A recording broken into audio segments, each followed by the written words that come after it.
What's up, YouTubes and Facebooks that I'm streaming to? I'll get this set up everywhere so you can skip ahead if you're watching the recording. We're just hang tight for a minute while I check this out.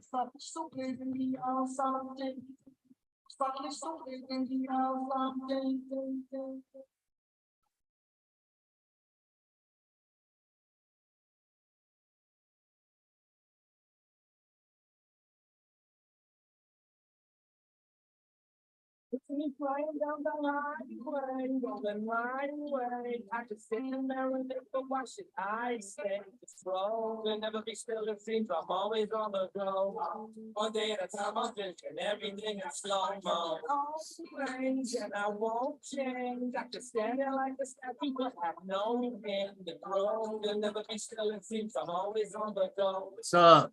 Start in a minute. Everything is slow-mo. Right. Dash to the man to the land is where I'll navigate you. It's a city that we make moves, every county, every state. What's up, IMC Nation _, Instagram. We'll get started here. This is my podcast, and we're talking about the gathering this month. So skip ahead if you're watching the recording while I set up all the tech.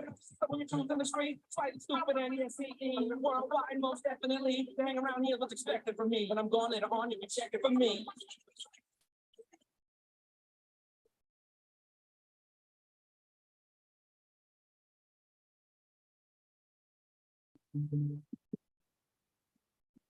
People take me the wrong way, call it a night from a long day till it's gone. Hey, grab the bottle that far away, but I hate it when it feels like I'm on. What's up? What's up? We're starting talking about the IMC Nation gathering. Start in a second as I get final things set up. Faces, God's man, I ain't gracious, patience, make the time is wasted. Can't no more that I can always taste it. Switching up what the change the game plan and put it on you like a knife name brand until you give it other the respect change hands and it'll be the same, man.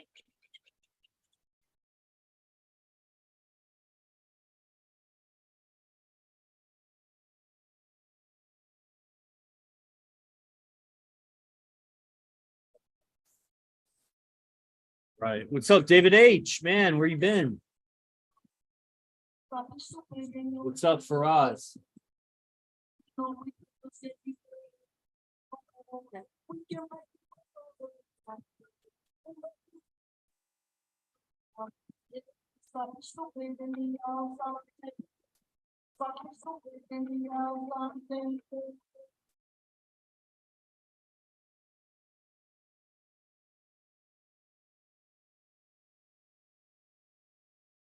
We'll start in just a minute as this song peaks. That's where I'll start.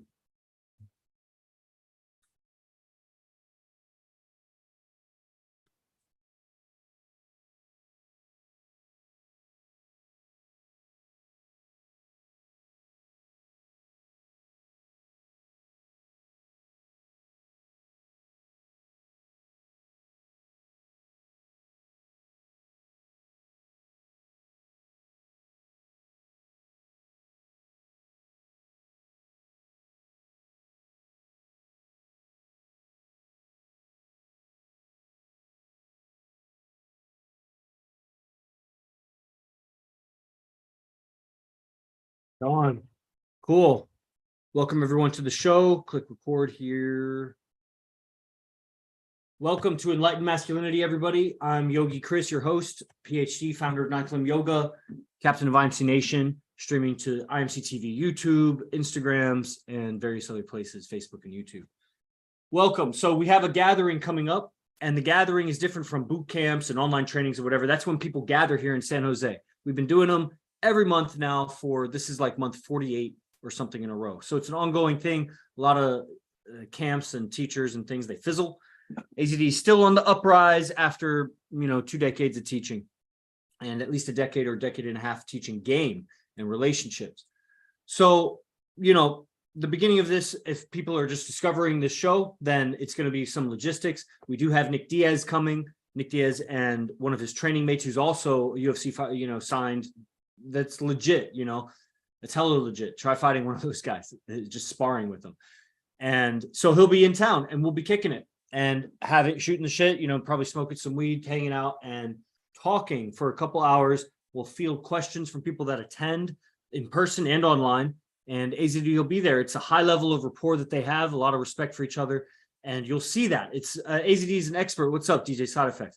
AZD is an expert at decoding celebrity game. So Nick Diaz being a star UFC fighter, even if he's retired, like that's, you know, he's done a lot. Anybody that knows anything about that name brings a lot of weight to it.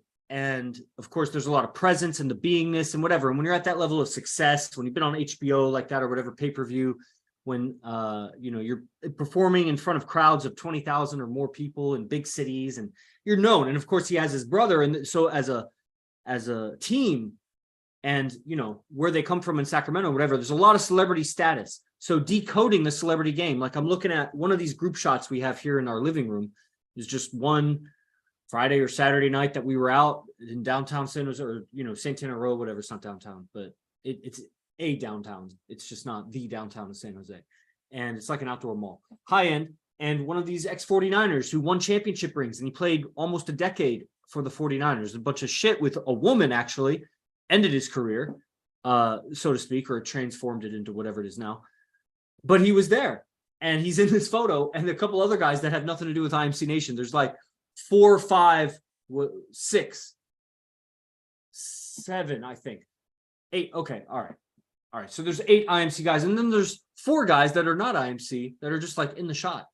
And it's like, wow, they got up on our wall here. But anyway, they're there. One of them is a celebrity, because not only was dude making a lot of money, tall, dark, handsome, athlete, celebrity. You know what I mean? And when the 49ers were doing really well. So one of the things AZD did and offered it to all of us, because he learned game from Mystery and his proteges of Matador, Discovery. And so he already had that kind of game. And Mystery had decoded celebrity game to some degree. But now AZD, with his understandings, multiple relationships, teaching for many years, you know, you're in it and you're immersed in the words, the language, the things, the tools that help people get it. You know, when you're in a position of authority about that, people are coming to you, paying you for it, and they need to keep paying you for it, because if you're just doing one and done, you're going to have to keep finding new clients every month, and you'll always be on the hunt for new clients. You want retention, the client retention. So you must be doing something right for guys to stick around for a long time. It's not cheap around here, you know. And one of the things he did years ago when he met this guy, Ray McDonald, decoded the game, his celebrity game, because you could call it natural. Guys that make a lot of money, if you're handsome, tall, dark, dangerous, athletic, like, you're going to get chicks. Guys get chicks. I got chicks before I got into game. I just didn't really get them. I didn't get them psychologically, and I didn't really get them in the way that I possess my relationships now. It's like, not even the relationships. I possess the woman, and the woman takes care of the relationship. But these are the teachings of AZD, and it's just aligning you with the nature of it. And then how you go about it, that's the artistry of it. So decoding the celebrity game, the guy who has girls going up to him and fine women, and, you know, so many, everybody's offering him things. And it's like, what kind of behaviors does that person, and we see him when we're out, he has a certain non-reactiveness to situations, the sensations of it, the beauty of it.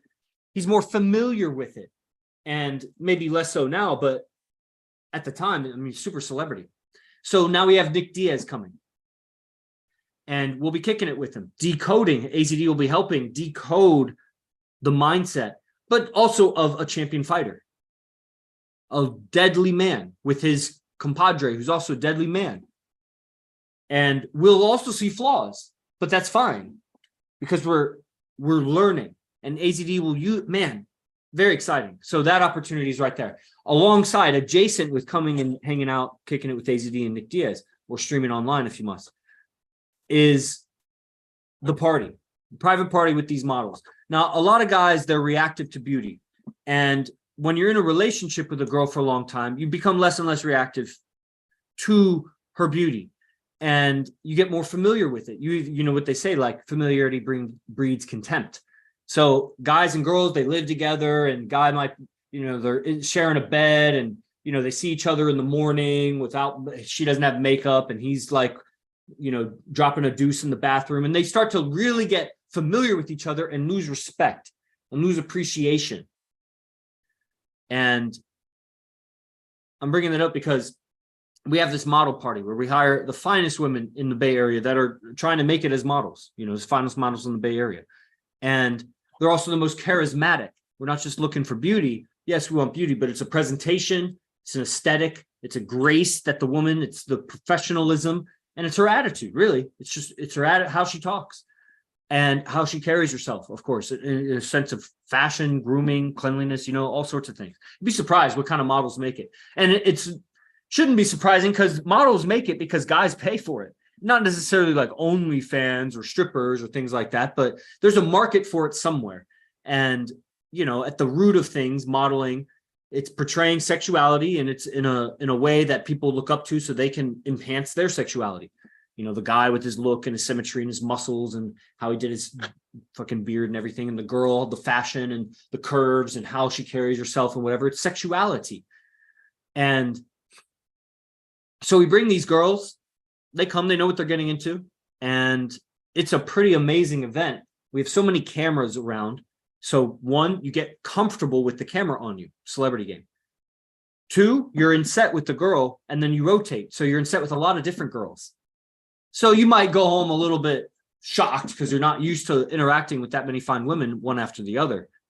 But it raises a baseline of experience in you, in the nervous system. It's amazing, when they show symmetrical faces, because who's to say what really beauty is? But when they show symmetrical faces, or what would be considered more beautiful faces to infants that have the most minimal conditioning of life, and their gaze lasted longer at the more beautiful pictures of men and women. It seemed like the babies were more captivated by symmetry, which is how they were measuring it in the experiment. So that's something. I mean, the statistics, it's not like one baby, one time. It's like a lot of babies, statistical proof that this is irrefutable, that symmetrical faces hold the attention of toddlers and infants. I don't know what the difference, but it was like 8-day-olds or something. I forget. It was in one of these books, like Evolution of Desire, I think. And that's pretty amazing. We react to beauty, a beautiful sunset, beautiful mountain range, beautiful song, a beautiful voice, beautiful face, beauty. And girls are enhancing their beauty all the time. I mean, even just their makeup. I was watching some makeup video the other day because I was like, man, I want to understand more about what my girl goes through to get ready. And I'm watching this thing. It's a lot, man. I want to watch another one. It was so entertaining, actually. At the same time, real annoying because the girl is stupid. But, just the techniques of when she's not talking and she's just showing the technique, then it's fascinating, Beauty. Enhances the beauty, enhances the man's attention on the object. And we react to it. So you might not react to the 6s or the 7s, but you might react to the 8 or the 9 or the 10 or the set of 10s where it's like 2 or 3 of them. You'll react just like you'll react, maybe not public speaking to one person or 10 people or even 100 people, but put yourself in front of a stadium or on national TV with 1 million, or you're looking at the live and it's like 1 million viewers.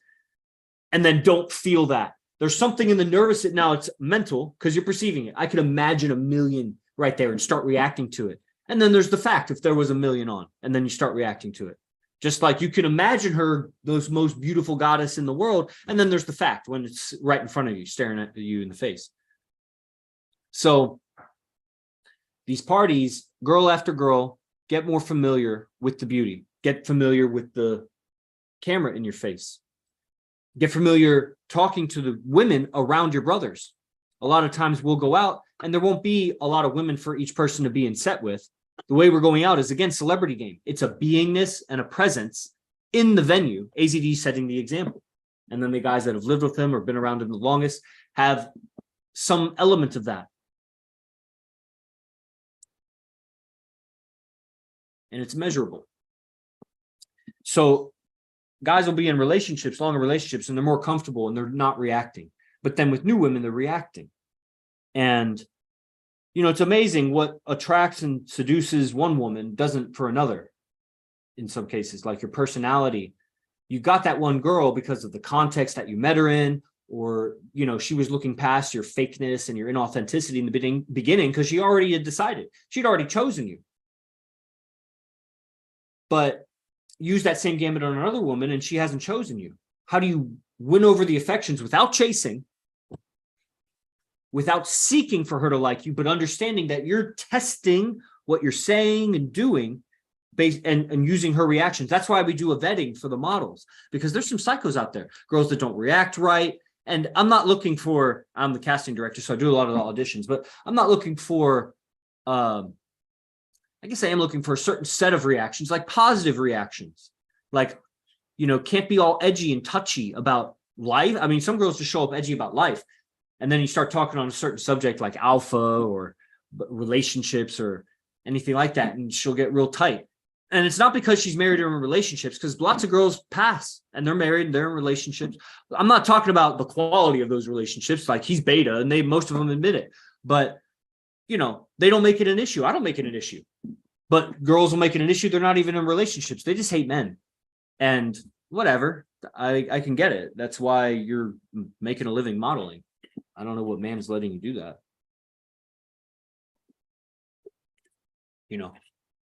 Unless you have like a male manager. I could see a girl that's so beautiful and like her brother, or, somehow maybe the man is involved in modeling and he just manages his girlfriends or something. Like, I could see that. Or even have some other girl be your modeling manager. Have some degree of separation. But that takes a lot. You got to be a professional. Why is she going to do it? You got to pay her, and then you got to be making money as a model. You know what I mean? So that's why you want to be discovered. But then we have social media, and every bitch is a model. She's some kind of model. She's modeled for something. Not enough to just be beautiful, because she's not seeking the approval of a man. She's seeking the approval of the world. That's why she wants to be a model. That's what social media made every woman into a whore/model. Models are whores, but I really offended a model that I was with once, and I said that, and I said it in a way that I could see why she would be offended. But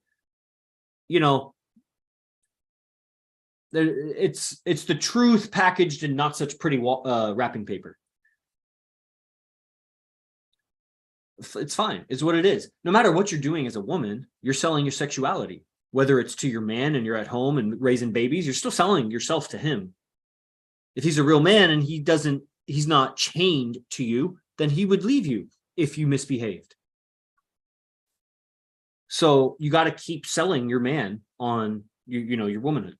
And if you're not doing that, then to some degree in the workplace, you are selling your sexuality, your femininity, your hospitality, the things that men like from women. Whatever occupation you're doing, doesn't matter. You could be a manager in an engineering company, like the most dorkiest, or a politician or something.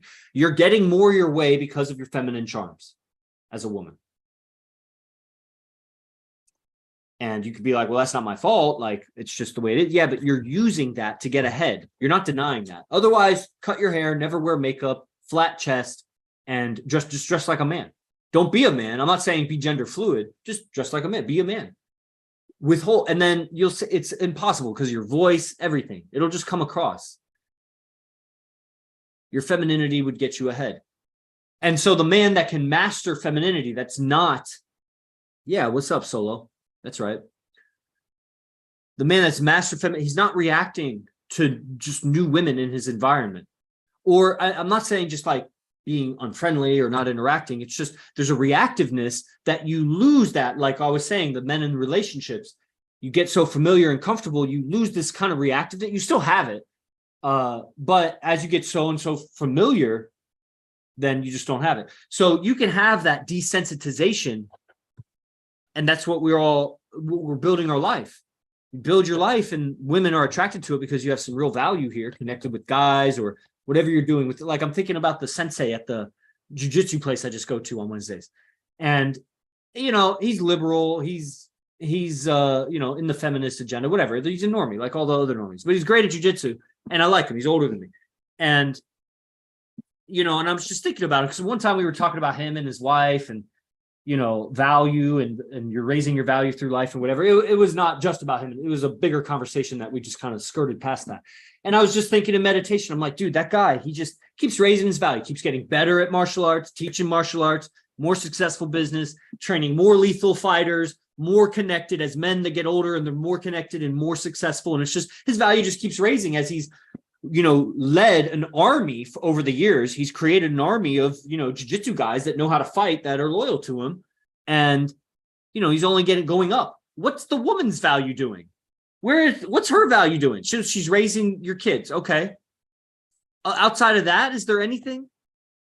She's making more money. Is she working hard, trying to make it, to the top? Like, is that valuable to you? I don't think it is. I think amongst guys, it isn't, like I said something about, it was whatever it was. I said something about a mistake that had been done by one of my girls. And he said, man, she didn't know how to do that. It's so stupid. I set myself up for that, but it was so stupid because I don't even care about it. But, you learn to do better. So I say to him, I hire for attitude, not for skill. Because the girl's got the right attitude, she'll learn. She'll change, she'll learn. Doesn't matter. It's the attitude towards me that's most important. Have a girl that can do everything, cook and clean and look beautiful and everything, gives you a bad attitude, you don't even want her. Or guys will put up with her, but you really don't want her. And at some point you won't put up with her if you go long enough. So, why was I bringing that up? So the men's value raises, and that's what we do as we're all connected in IMC, or guys on the fringes, guys that are just watching the Instagrams or the YouTubes and TikToks. We're not live there, but, guys are watching TikToks and, they're on the fringes, like they're benefiting. I don't know how long it'll take them. It's astounding to me sometimes, the different paths that people take. Me being at the center, I'm captain of IMC and I run a lot of the business. And so I know a lot of storylines, hundreds of storylines of different guys. I'm not saying I know their whole life story.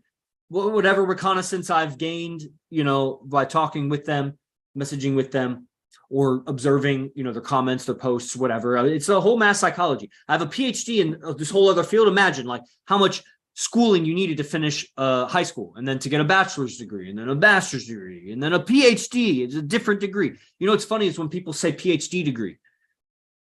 Hey, Fernando, you ever say PhD degree? Good. It's redundant.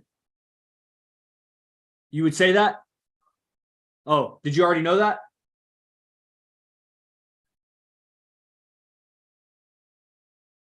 Right. Logical to make sense. Right on. You sure I never told you that? I never said that to you, not to do that? All right.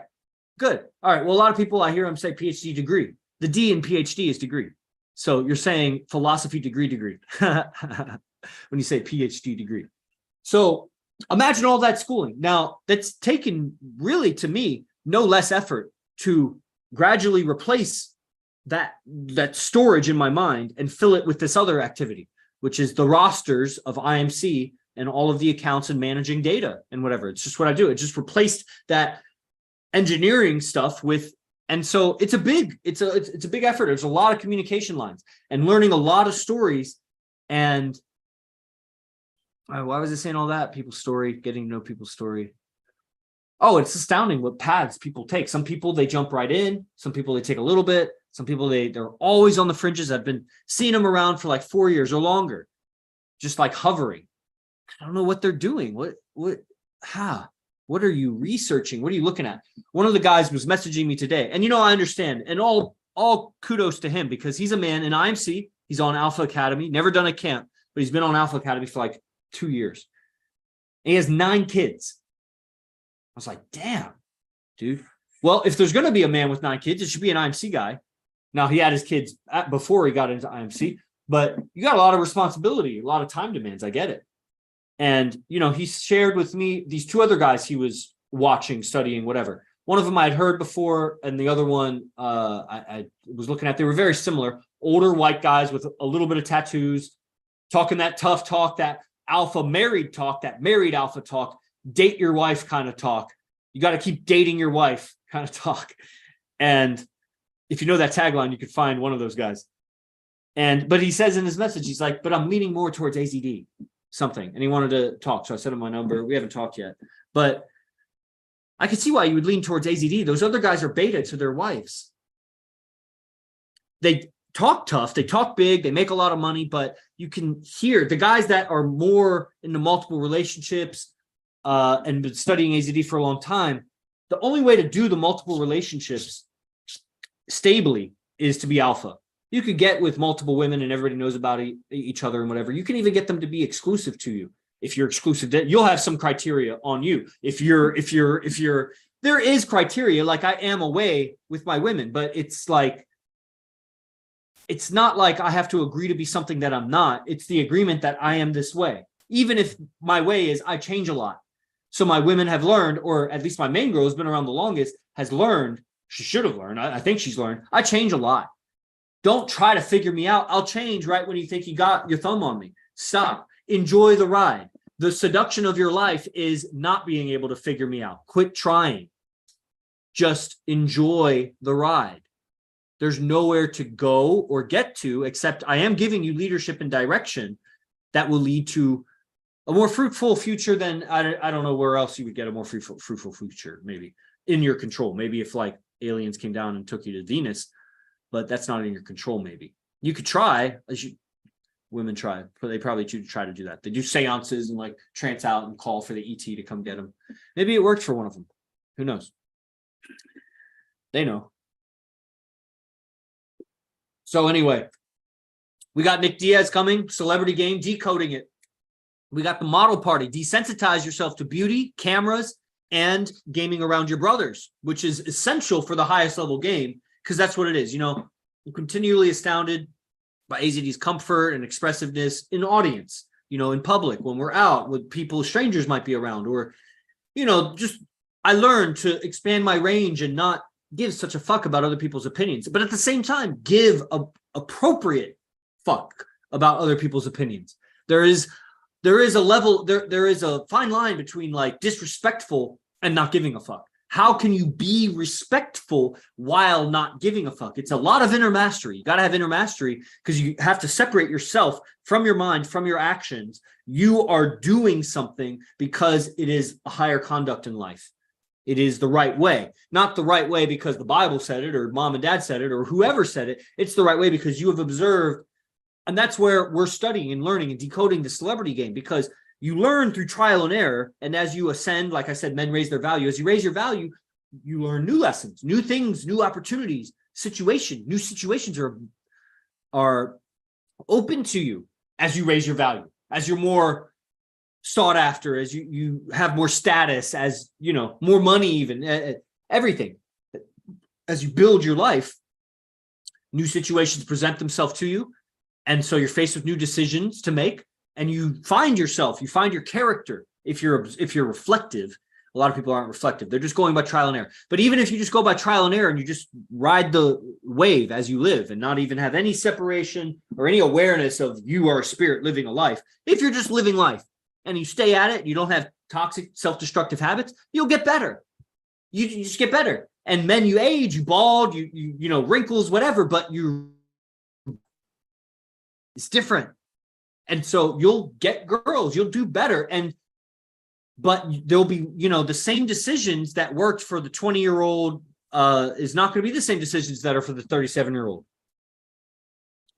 And, you know, as you learn better ways and you see the cause and effect of life and the effects that you create with your decisions, can you define not giving a fuck?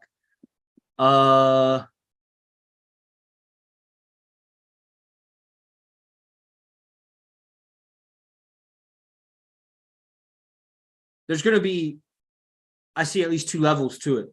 The first way, it's a great question because I like questions because, you know, I don't know that I would ever ask that. And so I don't know if I'd ever answer it. So now giving the answer, it's like, oh, it's a new piece of information I have. And it'll probably evolve. So it's like, it's never been spelled out for me. So this is just, you know, on the spot opinion. Not giving a fuck is one dimension, not taking anything personally. And, you know, but that can also be, if you never take anything personally, it can be interpreted from the outside as being weak sometimes.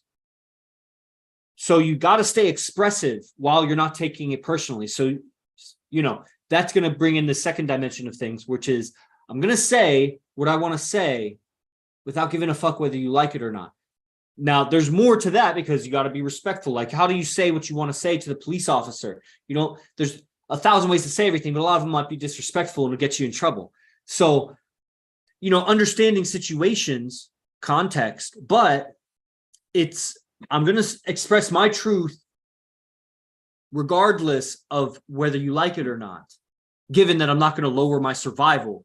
Like if I'm talking to an unstable person, I may not, you know what I'm saying? Like you don't compromise your own survival, but to the degree that I'm not compromising and that's where people mistake because reputation represents survival to people. So when they say things that drop their reputation, they feel embarrassed and it feels like a drop in survival. It doesn't feel good.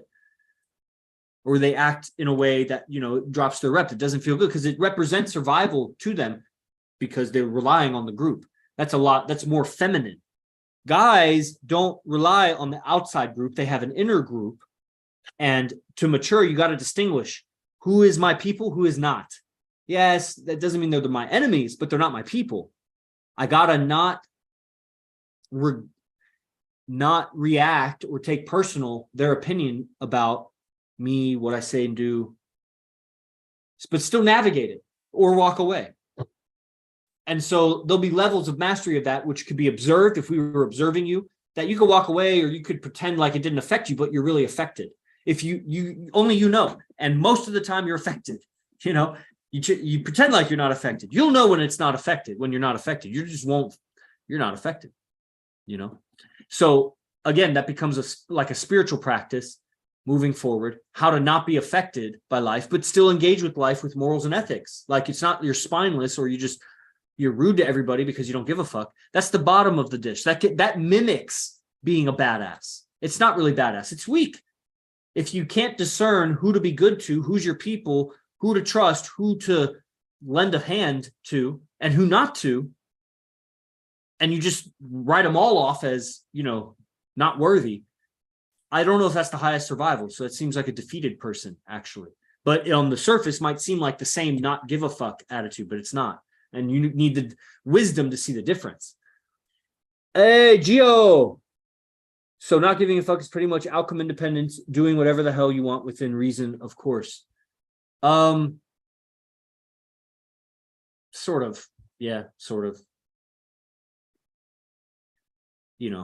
At the end of the day, you'll see if you're affected. And a lot of guys, they're just so numb to whether or not they're affected or not. And when I say a lot of guys, I mean a majority. I think most guys are numb, really, because I'm continually, even now, after 8 years of studying with AZD and working on myself, even before that, I'm just a beacon of self-work, just working on myself. I'm still gaining more awareness and sensitivity, not like fragileness, but like an awareness, a sensitive awareness to, when I'm talking with someone, texting, on the phone, in person, whatever, with a woman, man, whatever, anybody. If afterwards I felt like, I didn't handle something, I'm thinking about what they said, I'm thinking about what I could have said, different situations, like I am, and then there's an emotion wrapped up with that. So maybe there's no emotion, and then I'm really just chewing on it and I'm kind of detached. Okay. To some extent, maybe, if you're finding a better solution, a better way of doing something, use your mind. But if you're getting taken along for the ride, your mind is just cycling the thought and you're not in control of that, then that's not good.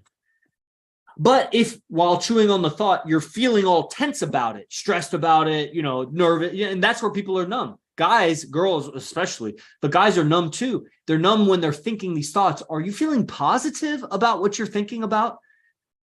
Guys, if you can imagine, like, guys' emotions, they're like an iceberg. Most of it's below water. Most of it's negative.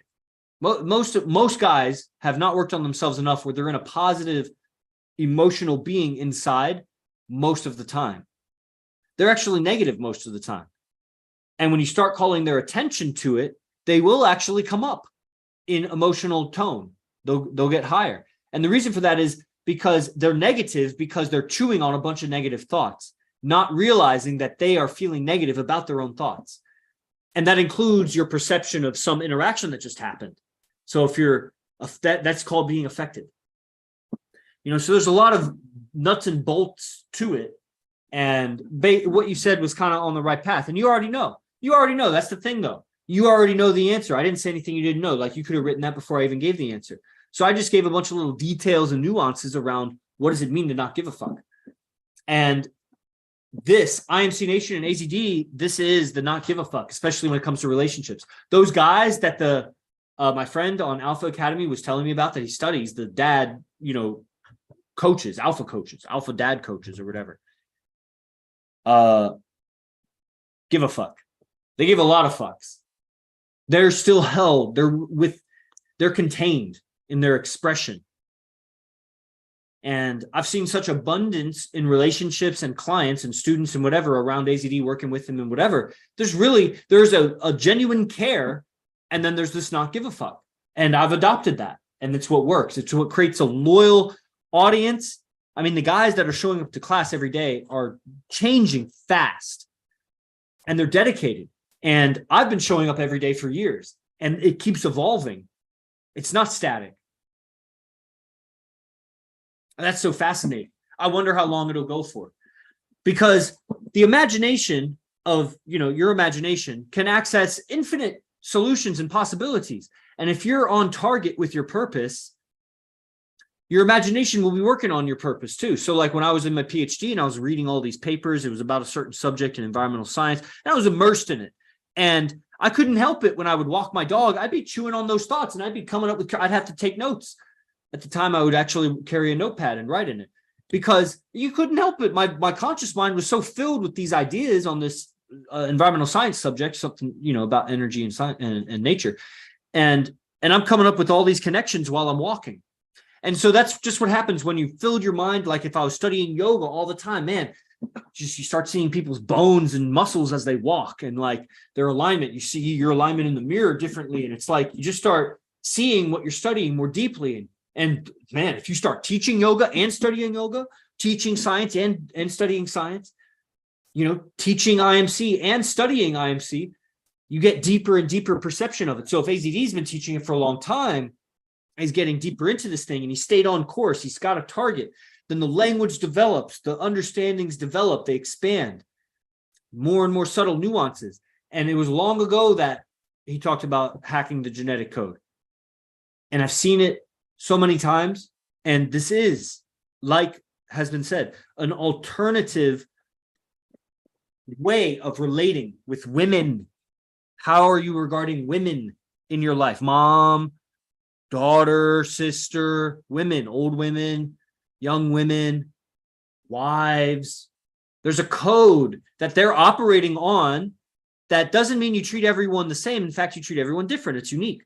But they have a code that's unique to the gender that all women have, that everything on the surface, they're taking action with this undercurrent, this genetic undercurrent of perception, of agenda, of what they're seeking. Like you're seeking food and sleep and shelter and clothing and sex. With who? With alpha and provider male. And it's just what she's doing. And so when you know what she's doing, when you know which way the wind is blowing, you know how to set the sails. We have that too. That's where you really start to believe in the female's genetic codes, because men have genetic codes too. And you start with learning your genetic code. You do both, actually. You learn yours as you learn hers, because they're opposite agendas. It's the same DNA. We're compatible. We mate, DNA combined, blah, blah, blah. But the man and the woman throughout history act different to find the optimal combination for their genes. And so studying the female action, studying the male action, and then in modern times, because there's a whole cultural veil over top of that, etiquette, manners, and then, the rat race and what we're doing, so many distractions and sensations and everything. It's a whole art. You got to be patting your head while you're rubbing your belly to be seducing while you're living. Because if you just seduce, you'll fuck up your life. And if you don't seduce, you'll fuck up your life. There's an optimal medium. And then you need spirituality, because you're going to feel split. You're going to live a double life if you're just trying to optimize, seduction in life. You have to integrate. It takes a supreme level of calibration. So everything we're doing with the projects, with Nick Diaz coming for the SHADOWLANDS gathering, which is at imcbase1.com/advanced, or just go to imcbase1.com and see, all kinds of links. All the information's there. You see bios, you see what we're up to. It's a good website. Shout out Zay. Zay built the website. IMC Zay. Simba, because we work internally. One day IMC may have its own completely internal economy.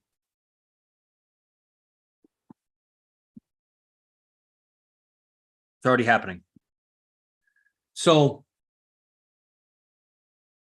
I think that's about it. The gathering is October 20th to 21st, 22nd. Party is October 20th, the Friday. Change dates to Friday. Then Saturday will be Nick Diaz in town. That'll be dope with his friend. I forget the friend's name. So sorry. He's a badass too. I just wish I knew his name. And that'll be great. Strip clubs. Again, it's just all desensitizing to the beauty, applying this philosophy in that situation, in the relationship, in the pickup, in life with the clients and everything. And as you desensitize and get more comfortable, just like fighting, you're getting punched in the face, you get more familiar with the glove coming at you and you see it. You stop squinting and flinching and jerking away. You see it and you move fluidly. And that's where your technique comes in. So that's where game comes in. But first, you got to get comfortable, relax. And so we throw you in those situations. That's the gathering. It's very cheap, very affordably priced. It's not cheap. That's the wrong word. $447 to come in person. That's 4 hours of instruction on Friday, 4 hours on Saturday, plus infield for 2 hours with AZD. And that's at the strip club. So that'll be great. You get guaranteed interactions with women and desensitize yourself to that shit and observe a top player and his crew and how we do it. And then Sunday night, a little bit more. So it'll be about 12 hours with AZD and the tribe. That's in person for $447. Plus you get the recordings. And then we have the Nick Diaz meetup. That's a little bit extra to kick it with Nick Diaz and, Q&A and, just chill, take photos. Everything's fair game. You know what I mean? So you get it for your social media. Hey, AZD joined my stream for just a second. Just shouting out the Nick Diaz event. Then we have our private party. That's the day before Nick Diaz. And that's quite an opportunity to get a lot of game in. Guided, with a lot of sets, cameras on you. You'll go home wherever you're from and you'll easily get a lot of girls that are right around you. Don't try to get girls in San Jose. You're not going to get these models. You might, one, maybe, but it's low chance because they're working and, they're desensitized to our game also. So we're really ruining these girls for any other men. That's the shame of it. It's the fun comedic tragedy of it. We are ruining all the women we interact with because we're raising their standards for honesty. It doesn't mean that they'll be attracted to us or go with us because they're so sensitive about their feminism and whatever bullshit they got going on. But other men will see more and more fake the more they interact with us. So it's hard for a guy to come from out of town and get the model. But practice, and you will. If you're at the party, you'll get 8 sets at least of like 5 to 10 minutes. You'll get so comfortable. You'll go home on the airplane or the drive home, wherever you stop. Like you'll be so much more free interacting with women and in an appropriate way. I've done pickup camps where you learn all these direct lines and whatever. That's not free. That's sleazy. It's uncomfortable. It's violating. And it doesn't work at the highest levels, meaning with the most beautiful women. But this game of being comfortable, having a conversation, understanding body language of attraction, of interest, of disinterest, and then all the mindset that gets taught will really and authentically change your game on your way home. Once you get home, you'll see there's lots of women around you that are giving you interest, but you're too chicken shit. You don't know how to do it. So you learn how to lead, how to be comfortable, lead the conversation, and all this mentality and mindset about relationships, and they fall into place. When you're certain, they fall into place. Man, I'm losing connection. So that's the end of this IMC TV stream. Thank you, everybody, for attending. I hope to see you on the Shadowlands Gathering. Go to imcbase1.com/advanced. Check it out right now, and I'll see you on the next stream. Os.